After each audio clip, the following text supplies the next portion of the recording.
Satu hal yang baik untuk lakukan di Missoula adalah hiking. Jadi kakak akan jelaskan. Hiking. Ya, hiking. Jelaskan Seperti apa? bagaimana? Hiking itu begini. Apa kakak Di rasa sini, bagaimana? Hiking itu sangat menarik ketika kita punya waktu luang macam di weekend. Karena pertama hiking di sini sangat menarik karena Missoula itu tempatnya it's always associated with nature based.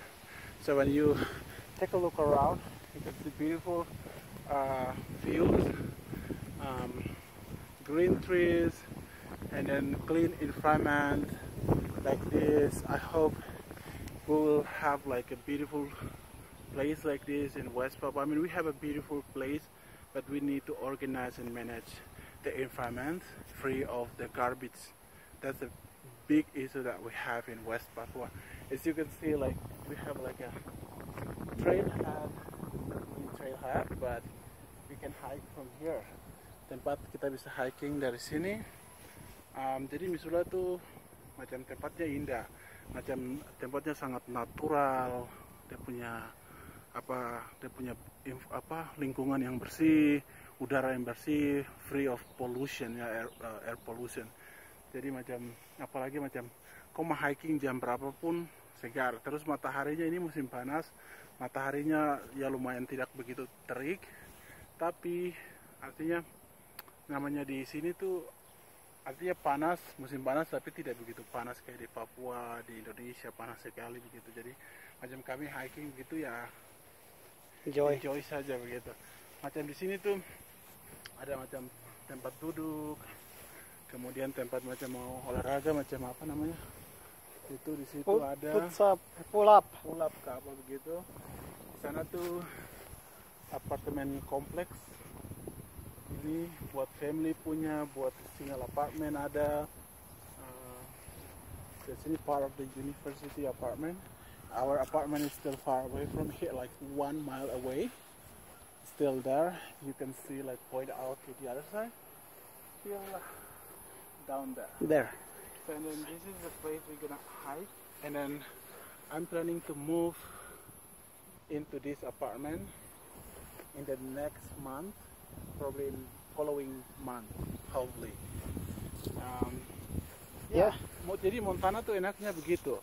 Kita bisa hiking karena kita punya gunung, kita punya sungai, kita punya alam semua yang terjaga. Terus ketika kita naik, tempatnya tuh tidak susah-susah amat untuk naik. Itu gampang sekali kalau aku mau naik. Gitu. Ya, benar. Saya setuju. Saya hanya menguatkan saja. Ini kita bukan untuk kita tinggal di sini, jadi kita bicara begitu. Ada orang tua dari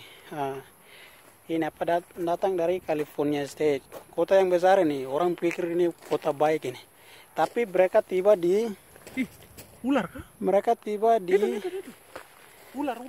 Iya, mereka ada tiba di Missoula di sini tahun-tahun, baru mereka bilang di sini udara segar, kita senang tinggal di sini begitu. Jadi di sini tuh environment terbaik sekali. Gitu. Terima kasih. Begitu kalau macam kita kayak mari ke sini ada ular. Kalau macam kalau kita di kota besar ya macam bigger city macam Los Angeles, California, Washington, Michigan, itu kalau ke sana tanya teman-teman di sana bandingkan ke Montana, state Montana, Missoula. Dia bilang aduh kalau ke Missoula tuh macam tempat di mana kami untuk pelarian dari setiap kesibukan. Tempatnya aman, nyaman, people are friendly begitu. Tidak begitu banyak macam di sini kalau dilihat tuh tidak ada macam skyscraper building begitu, tidak ada gedung pencakar langit.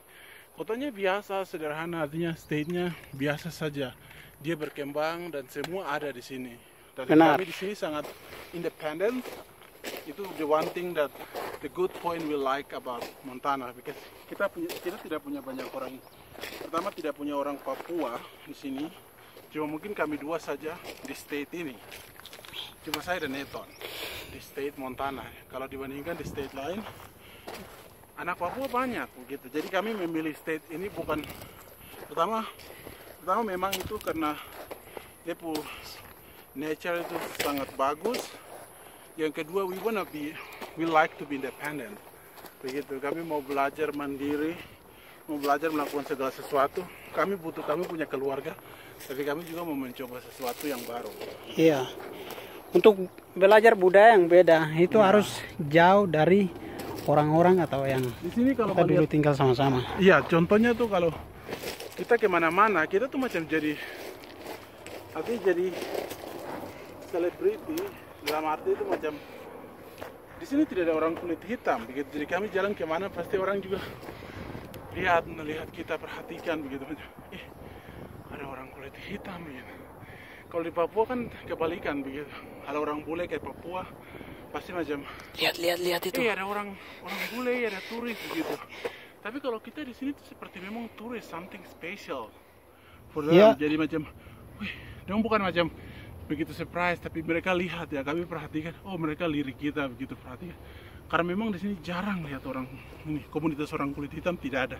Di sini all white people. Benar, ini mereka punya teritori. Jadi kalau kalian mau belajar ini apa, mau experience budaya yang beda, completely different, itu ini tempatnya. It's mostly white. Yes, it is. Ya, jadi sekarang kita lakukan seperti begitu. Terima kasih, kita akan naik ke atas sini. Nih, naik nih, capek. Ini Tapi sangat tanjakannya sangat beda, dan kita mau coba sesuatu. sudah, sekarang ini kita coba. Ular. Ya, ular di sini juga ada. Jadi kita perhatikan baik-baik. Ini lihat di daerah itu. Tadi naik di atas baru.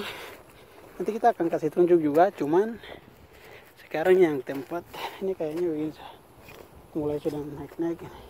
Jadi kita mau, artinya kita Papua tuh memang kita sudah punya semua. Kita alam tuh sangat indah. Cuma kurangnya tuh ada yang mengontrol, macam buat apa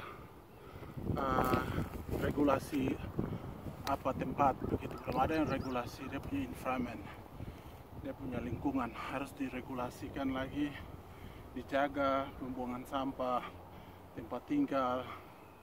Kemudian ya bisa dilihat seperti ini, kelihatannya bersih, terjaga, dia punya pohon-pohon.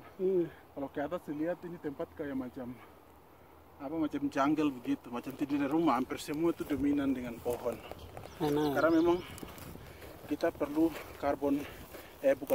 maksudnya kita perlu reduce carbon emission, karena carbon emission sangat tidak baik, itu big deal buat climate change. Kita akan menghadapi catastrophic climate change in the few decades, karena temperatur bumi itu naik sekitar 1,7%. 1,7 ketika itu mencapai 20 temperatur. Ice glacier melting. Glacier melting mungkin kedengarannya tidak begitu terpengaruh buat kami di Papua, di Indonesia, di tempat lain. Namun ketika glacier itu melting habis di polar, di north part of the earth, ketika itu melting habis, es habis, kami semua di dunia ditutupi air habis kita semua. Itu prediksi yang tidak bisa ditolak begitu. Itu mungkin more subjective, tapi best scientific method itu akan terjadi, dan sekarang kami sudah menghadapi global warming. Begitu, jadi kami perlu macam alam yang ada bisa dilihat, kami perlu banyak pohon di sekitar kita. Macam saya terbang dengan pesawat mau turun di Merauke di mana, saya lihat itu kebanyakan rumah, hampir semua rumah. Mungkin pohon itu kalau dari atas pesawat lihat satu-satu saja, dan itu sangat tanda bahwa kami itu ada dalam ancaman. Kami mencari musuh, dan musuh itu kami sendiri begitu. Benar. Ya. Bicara di daerah di Mamberamo, di Merauke. Jadi di situ yang kita biasa lihat, yang orang biasa ini singgung tentang ini deforestation yang terjadi itu untuk tanam ini kelapa sawit itu. Anak-anak muda sekarang ingat itu merusak kita punya alam. Merusak kita punya ekonomi, itu tidak pernah akan memperbaiki ekonomi. kesejahteraan ekonomi karena kita tidak independen. We need independent economic, bukan dependent. Karena kelapa sawit, gold mine itu bukan independen, itu dependent. We are not creative. Kita harus usaha sendiri orang Papua. Kita harus buka bisnis, buka jualan. Kita harus tinggalkan kelapa sawit semacam barang-barang yang merusak kita punya alam. Karena semakin banyak semakin banyak populasi di Indonesia, semakin banyak supply yang kami butuhkan. Dan semakin banyak supply kami butuhkan, kami akan butuh banyak lahan yang dibuka. Dan ya, semakin lahan yang sekarang yang kami pakai itu, yang orang pakai di sana lahan untuk kelapa sawit, itu akan diperluas begitu, dan mau dan tidak orang-orang di sekitar situ, alam di situ akan digeser begitu. Benar. Dan ini kenyataan begitu. Amazon saja yang mereka lindungi sebagai hutan di mana semua obat-obatan terbaik di dunia yang mujarab dari Amazon, itu sekarang menjadi tantangan isu global bahwa Amazon dan Papua itu penyumbang kami itu melindungi bumi begitu, alam kami. Jadi ketika kami tebang pohon-pohon habis, bumi ini mau dilindungi dengan apa? Ketika bumi sudah tidak dilindungi, kami semua akan mendapat banyak sekali musibah alam yang terjadi. Musibah dari tornado, lihat dari banjir, itu dari mana? Bukan dari siapa-siapa. Itu kejadian yang terjadi dari alam pertama. Dari manusia merusak alam, depo penguapan itu naik ke atas, dan kembali lagi macam feedback, negatif feedback. Begitu. Benar. Jadi kita harus perhatikan hal deforestation itu harus diberhentikan begitu. Berhenti tanam oil itu, pemerintah harus perhatikan, bicarakan, dan stop begitu. Ada hal lain yang kami bisa bangun untuk menghidupi orang Papua. We don't need that. We don't need the palm oil plantation begitu. Ada hal lain yang kami bisa lakukan. Saya setuju karena yang di tempat yang deforestation untuk tanam kelapa sawit di situ, itu biasanya di tempat-tempat hewan baru orang-orang Papua yang biasa dulu bikin cari sagu dan mengalir air yang bersih dari situ. Tapi sekarang kita orang Papua dapat tipu terlalu luar biasa punya. Itu orang-orang bisnis punya, mereka punya plan. Mereka kasih kita hanya super meet 1 hari. Jadi mereka bilang, hey Pace, tolong tanda tangan dulu. Ini apa? Nanti ada benefitnya banyak kalau kita sama-sama tinggal di sini atau potong kayu, ini bawat semua, kemudian untuk tanam ini. Tapi untuk ke depan anak susu kita baru kita punya itu sangat susah. Itu mungkin ya tidak mungkin banyak hal negatif yang akan timbul dari kita hanya serahkan tanah atau serahkan kita punya alam. Karena begini, itu benar, karena di dalam alam itu, di dalam hutan itu terkandung semua unsur penting. Ketika unsur penting itu kami garap, kami gali, kami gunakan itu untuk lahan produksi yang manusia gunakan, itu tidak, artinya ketika lahan itu sudah digarap, tidak akan ada lagi yang bisa kami gunakan itu. Begitu. Ketika misalnya tanah yang kami sudah bangun buat rumah, buat kebun, itu tidak akan pernah kembali menjadi alam lagi. Itu tunggu ribuan tahun baru itu kembali menjadi alam. Itu akan makan waktu yang tidak bisa dihitung. Mungkin generasi kami yang ke-100 baru mereka bisa menikmati itu kembali jadi alam lagi. Jadi ketika alam itu ketika kami sudah gunakan macam bukan untuk lahan pertanian, buat lahan bisnis, itu kalau sudah rusak benar begitu. Jadi kami sekarang lahan kami harus banyak melindungi tempat-tempat yang ada, karena macam mata air bersih, kemudian binatang, terus tanaman untuk hutan yang artinya kami bisa belajar banyak hal, orang bisa melakukan penelitian, itu semua dari hutan begitu. Ketika hutan sudah tidak ada, apa yang kami mau dapat dari sana? Semua yang kami pakai, kami gunakan ini semua dari sana. Hidup kami itu mengalir dari hutan, dari mata air yang bersih. Jadi kami perlu membatasi palm oil plantation itu pertama. Kemudian macam illegal logging itu juga harus ditiadakan. Pemerintah harus establishkan setiap kode etik khusus untuk penembangan liar ini harus ditiadakan dan illegal mine ini seperti itu. Saya selalu yaitu kepala-kepala daerah atau setiap kabupaten yang ada di Papua ini, apa yang kalian lakukan buat untuk melindungi alam? Sampai detik ini saya tidak pernah dengar, saya tidak pernah membaca artikel atau mungkin yang berita tentang perlindungan alam. Kalian itu hanya tinggal-tinggal saja, kalian punya maksud kalian untuk dapat pendapatan daerah atau mungkin pajak dari bisnis-bisnis yang masuk. Tapi pikir, bukan kalian saja sekarang ini kalian pemimpin. Kemudian ke depan kalian punya anak-anak, nanti mereka susah.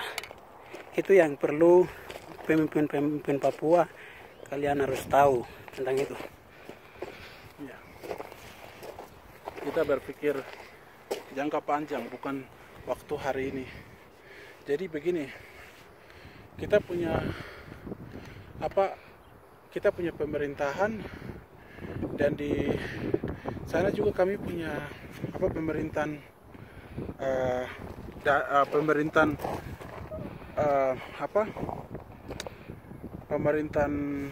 budaya begitu, pemerintahan budaya macam dibilang toko-toko adat begitu. Jadi sebenarnya buat sementara ini memang toko adat sama di pemerintahan itu belum berjalan dengan belum ada kerjasama yang baik, dalam arti bahwa dari daerah, dari toko-toko masyarakat, mereka tuh toko adat itu mereka siap sebenarnya, mereka sudah punya ilmu bahwa bagaimana ilmu dalam arti bahwa mereka sudah punya pengertian bagaimana kami hidup mendukung satu sama lain secara budaya dan alam. Itu sudah ada ikatan di mana kami mengerti, kami menggunakan alam itu, kami ambil secukupnya, terus kami ambil dan kami memberi kembali lagi kepada alam. Tidak kayak orang di luar, namanya bisnis itu satu hal yang kami harus tanam di dalam kami benak. Ketika bisnis orang luar masuk macam perusahaan kelapa sawit, terus logging, tambang-tambang yang liar masuk ke dalam kita wilayah, kita harus duduk dan bicara cause dan efek begitu. Karena mereka pertama bisnis itu pasar bebas sekarang yang kami bicara di era globalisasi sekarang ini, itu mereka mencari keuntungan, tidak ada yang mereka pikir masalah kami.